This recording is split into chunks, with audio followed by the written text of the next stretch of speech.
Orangeburg today, students signed a pledge on reducing youth gun violence in their communities. Jalen Tart has more.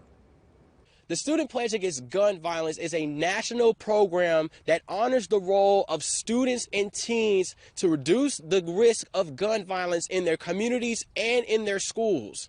But for one Orangeburg woman, she says that the change not only should come from the schools, but it should also come from the communities. Over 700 students gathered at Lake Marion High School on Wednesday morning to sign a pledge to help reduce youth gun violence in their schools and their communities.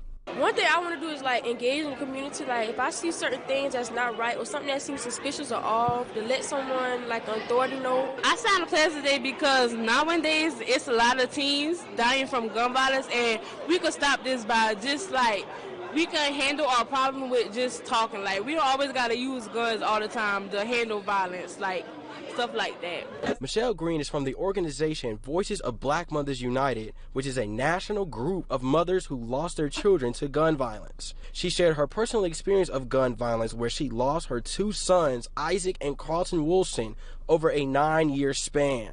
But when I lost my second son, Carlton, then it's like I relived losing my first son, and it took me into a downward spiral because I thought all that I had done and given to the community and in raising my kids, that I was a failure. The pledge signed by students states they will never bring a gun to school, never use a gun to settle a personal problem or dispute, and will use their influence with friends to keep them away from guns. Green told the students the will to live is better than the will of having a gun. I just want to encourage our children to know that they can live. I have spoken to so many that the violence is so great in our communities that some don't feel that they'll live beyond 21.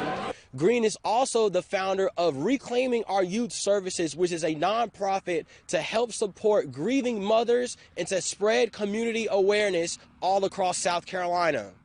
Reporting in Orangeburg County, Jalen Tart, WIS News 10.